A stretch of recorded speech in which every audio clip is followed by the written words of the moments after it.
नमस्कार बच्चों, पिछला टॉपिक मैंने लिया था संविधान का विकास। अब आगे के टॉपिक आते हैं, संविधान की प्रमुख विशेषताएं, की फीचर्स ऑफ इंडियन कॉन्स्टिट्यूशन। काफी इंपॉर्टेंट टॉपिक है, इससे क्वेश्चंस पूछे जाते हैं। जनरली होता क्या है कि हम आर्टिकल 1 से स्टार्ट कर देते हैं, संघ और राज्य का क्षेत्र, वहां से पढ़ना शुरू कर देते हैं। पॉलिटी को अपने आप में गलत है। आपको जैसे आप लक्ष्मीकांत की बुक को ले लें तो लक्ष्मीकांत के शुरू के जो 4-5 चैप्टर हैं वो पढ़ने सबसे ज्यादा इंपॉर्टेंट है। क्यों इंपॉर्टेंट है? उनको पढ़ने से ही ओवरऑल आपको पता चलता है कि हमारे पॉलिटी में, संविधान में है क्या। और क्वेश्चन उन्हीं 4-5 टॉपिक से ही आते हैं। जो स्टार्टिंग के 4-5 टॉपिक हैं वो जिस्ट है हमारे संविधान का, उसी में से सब कुछ आता है। आर्टिकल्स बहुत कम पूछे जाते हैं। सिविल और यूपी पीसीएस के एग्जाम में जाएंगे, आईएएस का और पीसीएस के एग्जाम में, तो वहां जरूर थोड़ा सा एनालिटिकल, काफी डीप में चीजें पूछते हैं। बट वन डे एग्जाम के लिए वो शुरू के 4-5 चैप्टर बहुत ही ज्यादा इंपॉर्टेंट है। बस उन्हीं चैप्टर्स में से मैं जो 4-5 चैप्टर लूंगा स्टार्टिंग के, वो आप बहुत ध्यान से पढ़िएगा। ओके, उसी में से एक आज की features of Indian constitution. Start करते हैं। संविधान की प्रमुख विशेषताएं, क्या हमारी विशेषताएं हैं? वयोजनशीलताएं, डेरिवेशंस, मतलब हमने डिफरेंट कंट्रीज के कॉन्स्टिट्यूशन से चीजें ली हैं और अपनी भारतीयता में, अपने भारतीय परिप्रेक्ष्य में ढाल के उनको अपने अनुसार अपने संविधान में ले लिया है। ओके, हमारा निर्मित व लिखित संविधान है, ये हमारी विशेषता है। प्रभुता संपन्न, समाजवादी, धर्मनिरपेक्ष, लोकतांत्रिक गणराज्य की बात हमारे संविधान में करी गई है।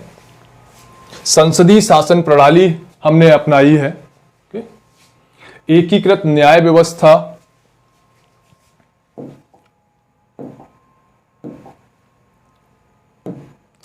इंटीग्रेटेड जुडिशरी, जुडिशियल रिव्यू, न्यायिक समीक्षा या न्यायिक पुनर्विलोकन, मौलिक अधिकार तथा मौलिक कर्तव्य, सहयोगी संघवाद, कोऑपरेटिव फेडरलिज्म, ये हमारे संविधान की मुख्य बातें हैं।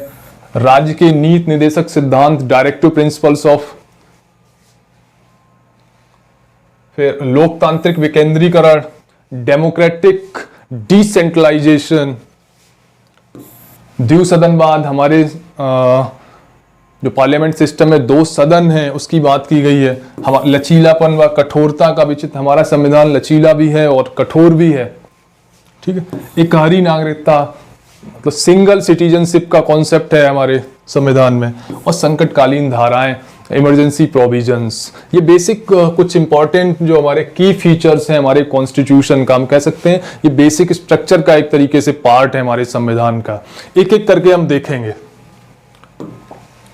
ठीक है, डेरिवेशंस में देखते हैं। योजनशीलता, हमने डिफरेंट कंट्रीज से डिफरेंट चीजें ली हैं अपने संविधान में। जैसे आप देखिए, ब्रिटेन से हमने संसदीय सिस्टम लिया है, अमेरिका से हमने जुडिशियल रिव्यू या न्यायिक समीक्षा लिया है, फंडामेंटल राइट्स भी हमने यूएसए से ही लिए हैं, कनाडा से हमने फेडरल सिस्टम का कॉन्सेप्ट, संघ का कॉन्सेप्ट लिया है,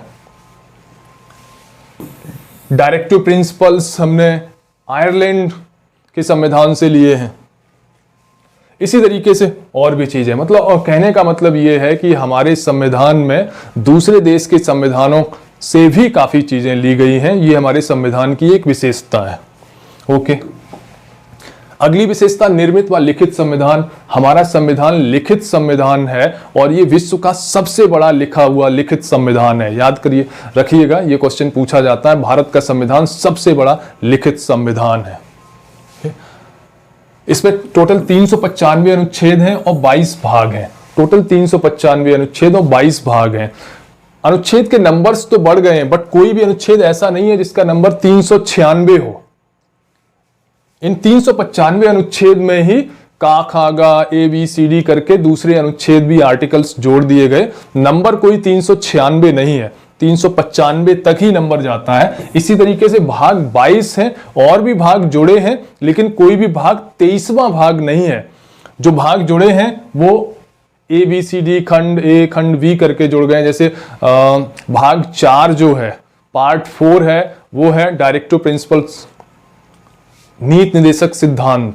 ओके, और 4 का एक नया जोड़ दिया गया, 1976 में 42वें संविधान संशोधन से मूल कर्तव्य वो 4 का 4A उसको नाम दे दिया गया। इसका मतलब ये नंबर 22 के बाद 23वां कोई नहीं है, दूसरे जो खंड जोड़ दिए हैं वो ABCD करके जोड़ दिए गए हैं। अनुसूचियां आज के समय 12 हैं, पहले 8 थी। जब हमारा संविधान बना था, बन के तैयार हुआ तो उसमें 8 अनुसूचियां थी, 4 अनुसूचियां बाद में जोड़ दी गई, टोटल 12 अनुसूचियां हो गई। ओके, फिर देखते हैं, अच्छा हमारे संविधान में प्रभुता संपन्न, सोवेरेन, समाजवादी, सोशलिस्ट, धर्मनिरपेक्ष, सेकुलर, लोकतांत्रिक, गणराज्य, डेमोक्रेटिक, रिपब्लिक, ठीक है, ये वर्णित है। मतलब ये एक तरीके से हमारे संविधान का, हमारे देश का कैसा नेचर है, हमारा देश राष्ट्र राज्य कैसा होगा उसके बारे में बताता है। प्रभुता संपन्न का मतलब है हम किसी के गुलाम नहीं है, हम किसी के अधीन नहीं है, हम अपने निर्णय लेने में सक्षम हैं, हम किसी के अधीन होकर काम नहीं कर रहे, हम प्रभुता संपन्न सॉवेरेन हैं। हम सोशलिस्ट हैं, समाजवादी, इसका मतलब है हमारी कोशिश है हमारी आम जनता के कल्याण की, सभी को आगे लाने की, सभी को समान अवसर प्रदान करने की। हमारे यहाँ ऐसा नहीं है कि राष्ट्रपति के वोट का वैल्यू कुछ अलग है और आम आदमी के वोट का वैल्यू अलग है, ऐसा नहीं है। राष्ट्रपति का वोट हो या प्रथम नागरिक, राष्ट्रपति, प्रथम नागरिक और एक कॉमन मैन, इन सभी के वोट का वैल्यू एक ही है, ठीक है। ये समाजवादी कॉन्सेप्ट में आता है, किसी को विशेष कोई प्रिविलेज नहीं दे रखा है। लोकतांत्रिक, धर्मनिरपेक्ष, सेकुलर, मतलब हम किसी धर्म विशेष को प्रोत्साहन नहीं देंगे। हमारा देश का कोई धर्म विशेष कोई स्पेशल, मतलब हम जैसे आप अरब कंट्रीज में देखेंगे तो इस्लाम उनका राज धर्म के तरीके में, हमारे यहाँ सभी धर्मों को समान रूप से आगे बढ़ाने की कोशिश की गई है। किसी विशेष धर्म के लिए कोई विशेष प्रोविजंस नहीं है। ओके, सभी धर्म समान है। लोकतांत्रिक, हमारा डेमोक्रेटिक सिस्टम है, मतलब जनता ही सर्वोपरि है, जनता ही सरकार को चुनती है, जनता अपने प्रतिनिधियों को चुनती है वोट देकर और उन प्रतिनिधियों के थ्रू ही सरकार बनती है और हमारी जनता के कल्याण के लिए वो काम करते हैं। मतलब जनता ही सर्वोपरि है। डेमोक्रेटिक सिस्टम में सबसे इंपॉर्टेंट चीज ये है। रिपब्लिक, गणतंत्र, इसका मतलब है हमारे देश में जो राष्ट्रपति है, जो हेड है देश का, वो निर्वाचित है, मतलब उसका चुनाव होता है, वो वंशानुगत नहीं है। ऐसा नहीं है कि उसके पिताजी राष्ट्रपति थे तो वो बेटा बन गया, जैसे पहले राजाओं के सिस्टम में होता था, राजा फिर उसका बड़ा बेटा राजा बन जाएगा, ऐसा नहीं है। ओके, गणतंत्र मतलब हमारा हेड ऑफ स्टेट निर्वाचित होता है, उसका चुनाव होता है। ओके, लगभग सारी चीजें मैंने बता दी, आगे बढ़ते हैं। संसदीय प्रणाली, हमारे पार्लियामेंट सिस्टम है, हमारे देश में पार्लियामेंट सिस्टम है। कानून कौन बनाएगा? पार्लियामेंट बनाएगी। पार्लियामेंट में 2 सदन है। भारत में संसदीय शासन प्रणाली है। हाँ, वास्तविक सत्ता जो है वो मंत्रिपरिषद के पास है। पार्लियामेंट सिस्टम में क्या होता है, जो वास्तविक सत्ता है वो मंत्रिपरिषद के पास होती है और मंत्रिपरिषद का अध्यक्ष प्रधानमंत्री होता है। राष्ट्रपति कार्यपालिका का प्रधान है, लेकिन वो मंत्रिपरिषद की सलाह पर ही काम करता है। 42वें संविधान संशोधन 1976 से ये चीज और अच्छी तरीके से पुख्ता हो गई, क्योंकि उसमें आर्टिकल 74 में ये प्रोविजन हो गया कि राष्ट्रपति मंत्रिपरिषद की सलाह से काम करेगा और ये सलाह बाध्यकारी है, मतलब राष्ट्रपति इस सलाह को मानने के लिए बाध्य है। इसीलिए हमारे यहाँ प्रधानमंत्री और मंत्रिपरिषद पावर को एक्सरसाइज करते हैं, वास्तविक रूप से वो सरकार को चलाते हैं, लेकिन प्रधान कौन है? कार्यपालिका का प्रधान राष्ट्रपति है। ओके, हाँ, मंत्रिपरिषद सामूहिक रूप से लोकसभा के प्रति उत्तरदायी है। इसका मतलब है लोकसभा में जब तक विश्वास है तब तक मंत्रिपरिषद बनी रहेगी, सरकार बनी रहेगी। जैसे ही लोकसभा में विश्वास मत वो खो देते हैं तो उन्हें इस्तीफा देना पड़ेगा। इसी तरह की व्यवस्था राज्यों में भी है। राज्य में क्या विधानसभाएं हैं, ठीक है, और विधानसभा में जो चुन के आता है और वहां से उनकी राज्य की मंत्रिपरिषद है, वो वास्तविक रूप से पावर को एंजॉय करती है, पावर को एक्सरसाइज करती है। जो गवर्नर है, राज्यपाल है, वो राज्य का, प्रांत का मुखिया जरूर है, लेकिन वो उसी तरीके से जैसे देश में राष्ट्रपति, उसी तरीके से प्रदेश में राज्यपाल। वास्तविक रूप से मंत्रिपरिषद, राज्य की मंत्रिपरिषद और मुख्यमंत्री पावर को एक्सरसाइज करते हैं, ठीक है। और मंत्रिपरिषद सामूहिक रूप से विधानसभा के प्रति उत्तरदायी होती है। विधानसभा में विश्वास, मतलब जब तक विधानसभा का विश्वास उनको हासिल है तब तक वो सरकार में है। जैसे ही विश्वास मत खो देते हैं विधानसभा में तो उन्हें इस्तीफा देना पड़ेगा। ये मैंने बताया 42वें संविधान संशोधन से राष्ट्रपति अपने मंत्रिपरिषद के परामर्श के अनुसार कार्य करने के लिए बाध्यकारी है, मतलब बाध्य है, उसको मंत्रिपरिषद की बात माननी ही पड़ेगी। चलिए, ये हमारा पार्लियामेंट सिस्टम है। अगली विशेषता है एकीकृत न्यायपालिका, इंटीग्रेटेड जुडिशरी। जुडिशरी हमारी इंटीग्रेटेड है, मतलब एक सीरीज में है। सबसे पहले जिला न्यायालय, डिस्ट्रिक्ट कोर्ट्स हैं, उसके बाद हाई कोर्ट्स और उसके बाद सुप्रीम कोर्ट्स हैं। कोई भी केस जिला न्यायालय से स्टार्ट होके वो सुप्रीम कोर्ट तक जा सकता है। यदि किसी का मौलिक अधिकार का हनन होता है तो वो डायरेक्टली हाई कोर्ट में जा सकता है या सुप्रीम कोर्ट में जा सकता है। ओके, एकीकृत न्यायपालिका है। न्यायपालिका की अलग अलग लेवल जरूर हैं, district level, high court, then supreme court, लेकिन ये एक लाइन में है, एक सीरीज में, क्रमशः आप आगे बढ़ते जाएंगे। जहां पर दोहरा सिस्टम है, इंटीग्रेटेड न्यायपालिका नहीं है, जैसे यूएसए का सिस्टम देख लें तो उनके जो प्रांतों के कोर्ट हैं तो वो प्रांत के इश्यूज तक सीमित हैं। वो उनका जो सुप्रीम कोर्ट है वहां वो इश्यूज नहीं जाते हैं। बट हमारे यहाँ एकीकृत सिस्टम है, जो डिस्ट्रिक्ट लेवल पर कोई इशू है तो वो सुप्रीम कोर्ट में भी पहुंचता है, क्योंकि एकीकृत सिस्टम है। संघीय व्यवस्था में केंद्र व प्रांतों के बीच शक्तियों का विभाजन किया जाता है ताकि दोनों सरकारें अपने अपने क्षेत्रों में कर सकें, ठीक है। यही चीज, एकीकृत का यही मतलब आपको समझना है। देखिए, जैसे फेडरल सिस्टम में क्या होता है, प्रांतों के अलग सब्जेक्ट हैं और केंद्र के अलग सब्जेक्ट हैं, लेकिन न्यायपालिका में ऐसा नहीं है, सब्जेक्ट्स डिवाइडेड नहीं है। कोई केस जिला न्यायालय से भी स्टार्ट होता है, वो सीढ़ी दर सीढ़ी सुप्रीम कोर्ट तक भी पहुंचता है। तो सबका ज्यूरिस्डिक्शन फिजिकल ज्यूरिस्डिक्शन है, लेकिन कोई सब्जेक्ट डिसाइडेड नहीं है कि सुप्रीम कोर्ट इन सब्जेक्ट्स पर काम करेगा, हाई कोर्ट इन सब्जेक्ट्स पर काम करेगा और डिस्ट्रिक्ट कोर्ट इनको सब्जेक्ट्स पर काम करेगा, ऐसा नहीं है। हर चीज जिला न्यायालय से कोई भी केस प्रारंभ होगा और फाइनली वो सुप्रीम कोर्ट तक जा सकता है, मतलब हर सब्जेक्ट सुप्रीम कोर्ट का सब्जेक्ट हो सकता है। ओके, तो ये इंटीग्रेटेड हुआ है।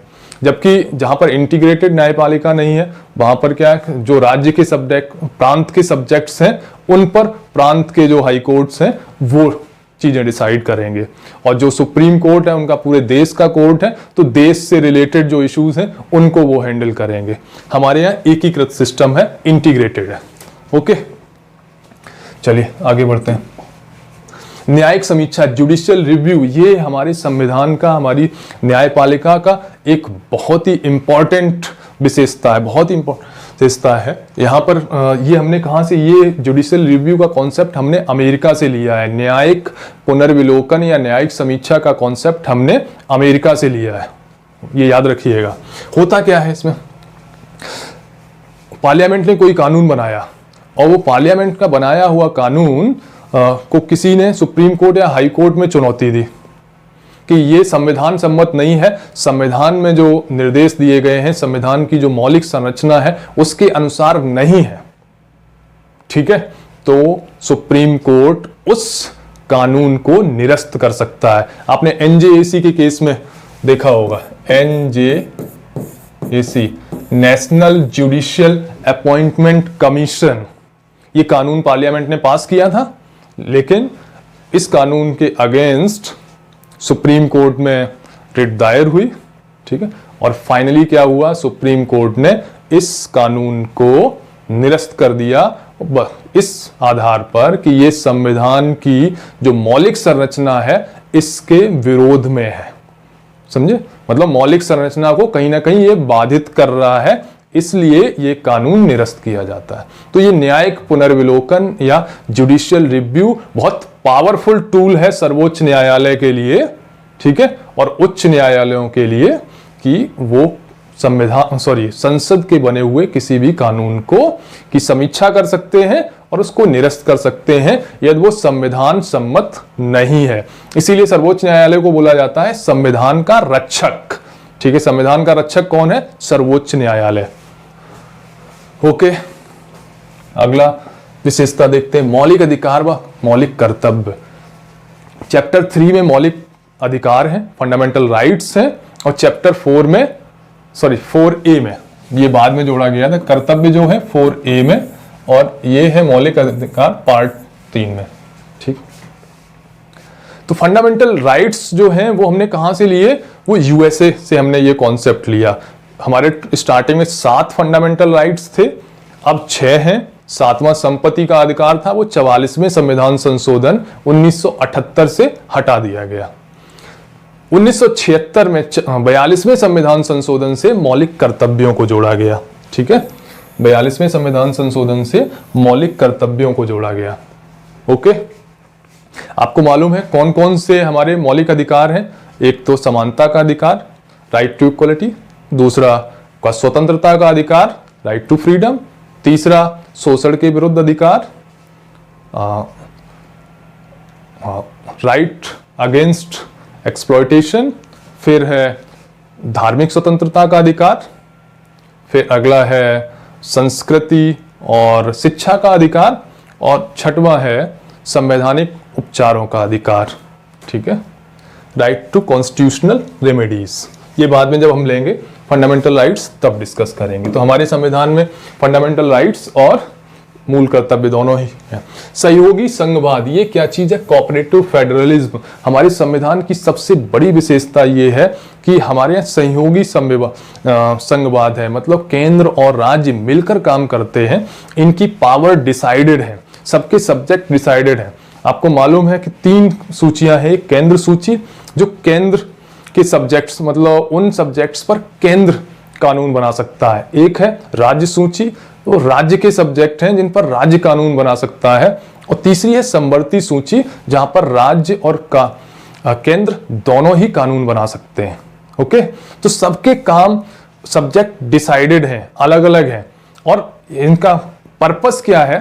पर्पस यही है कि जनता का कल्याण हो और चीजें आगे बढ़े ये आपस में झगड़े ना हो, इसलिए हमने केंद्र, राज्य और समवर्ती सूची संविधान में इसका वर्णन किया, मतलब संविधान में डाला गया, और यही चीज हमारे कोऑपरेटिव फेडरलिज्म को बढ़ाता है, ठीक है। आपने जब कोविड का टाइम पर देखा होगा कि केंद्र ने आगे आके राज्यों की मदद की, जैसे वैक्सीन के उत्पादन में केंद्र ने अपनी जिम्मेदारी, क्योंकि केंद्र की जिम्मेदारी है, इसी तरीके से ऑक्सीजन सप्लाई में केंद्र की जिम्मेदारी, तो सबके काम बटे हुए हैं। तो ये कोऑपरेटिव फेडरलिज्म का एक बहुत अच्छा एग्जाम्पल है भारत का संविधान। देखिए, भारत में संघीय व्यवस्था है जिसमें कनाडा की तरह सबल केंद्र स्थापित किया गया है। राज्यों की स्थिति उतनी पावरफुल नहीं है कि केंद्र के पास ये भी पावर है, यदि राज्य में मशीनरी सही से काम नहीं कर रही है तो वहां पर राष्ट्रपति शासन लगा सकते हैं, तो केंद्र अधिक पावरफुल है। लेकिन ये कॉन्सेप्ट कोऑपरेटिव फेडरलिज्म का है। यहां पर ऐसा नहीं, बहुत केंद्र के ऊपर भी इस तरह के प्रतिबंध हैं कि वो अपनी मनमानी नहीं कर सकता है, क्योंकि सब्जेक्ट्स डिसाइडेड हैं। सुप्रीम कोर्ट व्याख्या कर रहा है, कोई किसी के साथ अन्याय हुआ, किसी राज्य उसके, तो सुप्रीम कोर्ट उसकी व्याख्या करने के लिए है, ठीक। केंद्र व राज्यों के बीच कोई कानूनी विवाद पैदा होता है तो उसे सर्वोच्च न्यायालय सुलझाता है। तो सारी मैकेनिज्म भी है।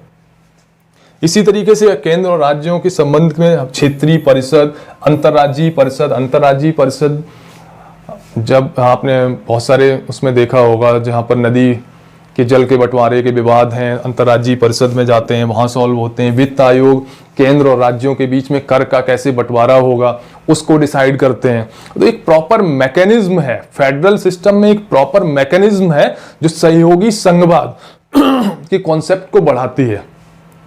ये एक दूसरे की पावर को अतिक्रमण करना नहीं है, एक दूसरे को सहयोग देने के लिए है, क्योंकि अल्टीमेटली गोल तो हमारा यही है ना, अपनी पब्लिक के लिए, अपने कॉमन मैन के लिए अच्छी से अच्छी व्यवस्था प्रोवाइड करना। ओके, सहयोगी संघवाद ये एक राज्य के नीति निर्देशक सिद्धांत, directive principles of state policy, सामाजिक और आर्थिक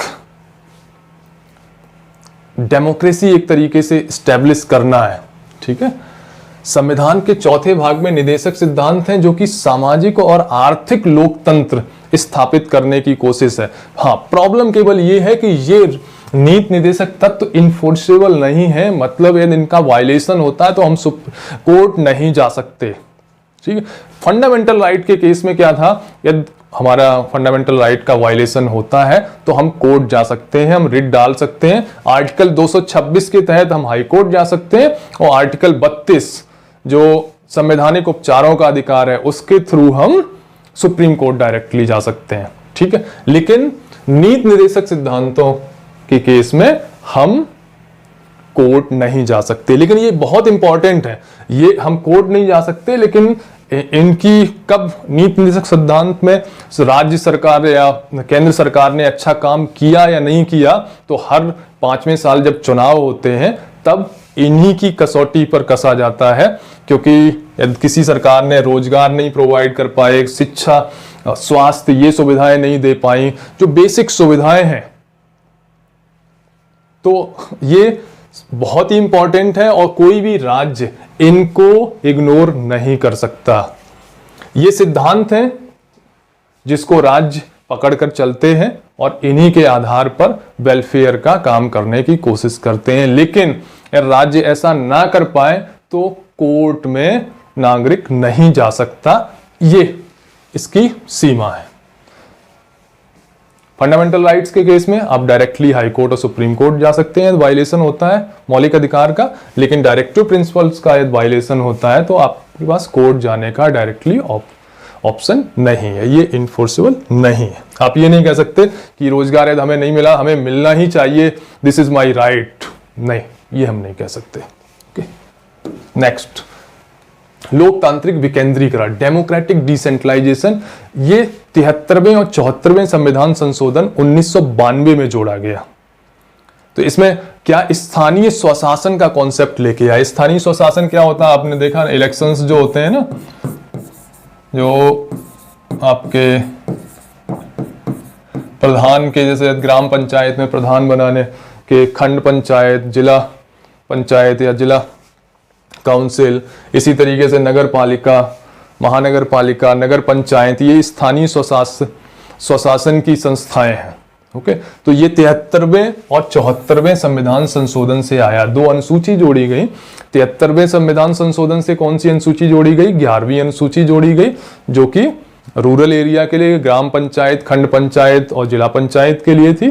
और 74वें संविधान संशोधन से 12वीं अनुसूची जोड़ी गई, जो नगर पालिका और नगर निकाय के बारे में थी, महानगर पालिका, नगर पंचायत है। ठीक है, तो इनसे क्या है, स्थानीय स्वशासन, हम कह सकते हैं इसको डेमोक्रेटिक डिसेंट्रलाइजेशन, मतलब जो डेमोक्रेसी का प्रोसेस हमने और निचले स्तर पर मतलब निचले लेवल पे पहुंचाया, जहां पर कॉमन मैन इस पॉलिटिकल सिस्टम को, डेमोक्रेटिक सिस्टम को और अच्छे से समझ पाए, अपनी समस्याओं को स्थानीय तौर पर स्थानीय प्रतिनिधियों के थ्रू समस्या सॉल्व कर पाए। ओके, आगे बढ़ते हैं। द्विसदन, हमारे यहाँ 2 सदन है। ठीक है, पार्लियामेंट में 2 सदन का कॉन्सेप्ट है। एक है उच्च सदन जिसे राज्यसभा बोलते हैं, और निम्न सदन जिसे लोकसभा बोलते हैं। अब एक दिमाग में आता है कि उच्च सदन क्यों हम बोलते हैं राज्यसभा को, क्योंकि हमने ब्रिटेन से ये कॉन्सेप्ट लिया है। ब्रिटेन में हाउस ऑफ लॉर्ड्स पहले बना था, और ये जमींदारों और जो कुबेरपति थे, धन जिनके पास पैसे ज्यादा थे, उनकी संस्था थी। हाउस ऑफ कॉमन्स का कॉन्सेप्ट बाद में आया, जो कॉमन मैन की लोगों की संस्था थी, इसलिए हाउस ऑफ लॉर्ड उच्च सदन था, और वही आज भी चला आ रहा है। इसलिए हम, जबकि लोकसभा हमारी मुख्य रिप्रेजेंटेटिव एजेंसी हम लोकसभा कह सकते हैं, वे डायरेक्टली जनता चुनती है अपने प्रतिनिधियों को, और लोकसभा में ही जिसको बहुमत होता है उसी की सरकार बनती है। और लोकसभा का विश्वास मत हासिल करके ही मंत्रिपरिषद काम करती है। तो मुख्य तो वो हुई लोकसभा, मेन हुई, उस महत्वपूर्ण हुई, पावरफुल हुई, लेकिन उच्च सदन राज्यसभा है, उसका हिस्टोरिकल बैकग्राउंड है, इसलिए हाउस ऑफ लॉर्ड्स जो अंग्रेजों के ब्रिटेन में होता था वो राज्यसभा हो गई, इसलिए ऐसा है। ठीक है, क्या है, दो सदन है, एक लोकसभा, दूसरा निचला सदन है, ठीक है, और दूसरा ये जो लोकसभा निचला सदन जनता द्वारा प्रत्यक्ष तरीके से चुनाव इसमें किया जाता है। राज्यसभा दूसरा या उच्च सदन है जिसके सदस्यों का राज्यों की विधानसभाओं द्वारा चुनाव किया जाता है। राज्य की विधानसभाओं के जो मेंबर्स होते हैं वो राज्यसभा के मेंबर्स को चुनते हैं। हर राज्य का अपना कोटा होता है। राज्यसभा स्थायी सदन है जिसके 1/3 सदस्यगण हर 2 वर्ष बाद हट जाते हैं। राज्यसभा कभी भी भंग नहीं होती है। हर 2 साल बाद 1/3 सदस्य रिटायर हुए, 1/3 सदस्य नए आ गए, ऐसा क्रम चलता रहता है। तो राज्यसभा कभी भी भंग नहीं होती। जबकि लोकसभा का सामान्यतः कार्यकाल 5 वर्ष है। इमरजेंसी या कुछ और ऐसी स्थितियां हैं तो बढ़ाया जा सकता है। राष्ट्रपति कभी भी लोकसभा भंग कर सकता है, लेकिन राष्ट्रपति किसकी सलाह पर काम करेगा? मंत्रिपरिषद की सलाह पर ही काम करेगा। ओके, लचीलेपन व कठोरता का विचित्र मिश्रण। हमारा संविधान लचीला भी है, कठोर भी है। जैसे हम अमेरिका के संविधान को देखें, अमेरिका हो गया, फ्रांस हो गया, स्विट्जरलैंड हो गया, ऑस्ट्रेलिया हो गया, कनाडा हो गया, इनका संविधान बहुत कठोर है। इसको जब भी चेंज करना, उसमें अमेंडमेंट करना है, संशोधन करना है, तो संशोधन करने के लिए जो तरीका है वो कठोर तरीका है, आसानी से हम संशोधित नहीं कर सकते। ब्रिटेन के संविधान में देखेंगे तो वो साधारण तरीके से भी संशोधन किया जा सकता है। हमने ये दोनों कॉन्सेप्ट लिए। हमने साधारण विधेयक है तो साधारण तरीके से सिंपल मेजॉरिटी से ही हो जाएगा, पास कानून बन जाएगा। लेकिन ये संवैधानिक संशोधन है तो हमें स्पेशल मेजॉरिटी की जरूरत पड़ेगी, और फेडरल स्ट्रक्चर की कहीं पर बात आती है तो स्पेशल मेजॉरिटी के साथ साथ राज्यों की भी मेजॉरिटी चाहिए। मतलब हमारे आज 28 राज्य हैं तो 28 राज्य में से 15 राज्यों की भी सहमति चाहिए, मेजॉरिटी, राज्यों की भी मेजॉरिटी चाहिए। तो अब देखिए, तो हमारे यहाँ साधारण विधि साधारण तरीके से सिंपल मेजॉरिटी से हो जाएगा, नहीं तो 2/3 बहुमत जिसको हम स्पेशल मेजॉरिटी बोलते हैं। संवैधानिक संशोधन है या स्पेशल प्रोविजंस या फेडरल स्ट्रक्चर में चेंज करने की बात है तो स्पेशल मेजॉरिटी प्लस राज्यों में भी मेजॉरिटी की जरूरत पड़ेगी। ठीक है, आगे। हाँ, जब भी कोई संवैधानिक संशोधन है तो दोनों राज्यसभा लोकसभा दोनों में ही बिल पारित होके फिर वो कानून बनेगा। लेकिन फेडरल स्ट्रक्चर में कोई चेंज करना है तो लोकसभा राज्यसभा दोनों में ही पास होने के बाद बिल फिर राज्यों की विधानसभाओं में जाएगा, और राज्यों की विधानसभाओं में भी मेजॉरिटी से पास होगा। आधे से एक अधिक राज्य, यदि 28 राज्य हैं तो 28 में से 14 + 1 15 राज्य जब इसको पारित कर देंगे तो ये कानून बनेगा। ठीक है, तो दोनों फेडरल स्ट्रक्चर के लिए स्टेट का इन्वॉल्वमेंट भी है। एकहरी नागरिकता है, हमारे यहाँ सिंगल सिटीजनशिप है, हम भारत के केवल नागरिक हैं, यूपी बिहार के नागरिक नहीं हैं। अमेरिका में क्या है, अमेरिका में यूएसए का नागरिक, एक तो यूएसए की नागरिकता और जो जिस स्टेट में रह रहा है उसकी भी नागरिकता होती है, दोहरी नागरिकता है वहां पे। हमारी एकहरी नागरिकता है। संकटकालीन धारा, इमरजेंसी प्रोविजंस। इमरजेंसी प्रोविजंस जो हमारे संविधान में आर्टिकल 352, 356 और 360 में है। आर्टिकल 352 में बाहरी आक्रमण या सशस्त्र विद्रोह, इन 2 स्थितियों में ही आपातकाल का प्रोविजन है, आपातकाल लगाया जा सकता है। 1977 में जो आपातकाल लगाया गया था इंदिरा गांधी के टाइम पर, ठीक, वो आंतरिक अशांति के आधार पर लगाया गया था। अब आंतरिक अशांति वाले कॉन्सेप्ट को अलग कर दिया गया 44वें संविधान संशोधन 1978 से। आंतरिक अशांति वाला वर्ड 44वें संविधान संशोधन 1978 से हटा दिया गया। अब आपातकाल केवल 2 स्थितियों में, बाहरी आक्रमण और सशस्त्र विद्रोह, इन 2 स्थितियों में ही लगाया जा सकता है, आंतरिक अशांति के आधार पर नहीं। ओके, 356 में राज्य की मशीनरी फेल हो जाए तो राष्ट्रपति शासन जो हम राज्य में लगाते हैं वो है 356, राज्य में जो आपातकाल लगाते हैं वो है 360। आर्टिकल में जो वर्णन है वो है वित्तीय आपातकाल। यदि हमारी वित्तीय स्थिति खराब हो जाती है तो 360 आर्टिकल के तहत आपातकाल लगाया जा सकता है। ठीक है, ओके। तो संविधान की जो विशेषताएं हैं वो खत्म हुई, मोटा मोटा मैंने बता दिया है। इसको आप ध्यान से देख लेंगे तो काफी क्वेश्चंस इससे भी आपके सॉल्व हो जाएंगे। आज के लिए इतना ही, थैंक यू।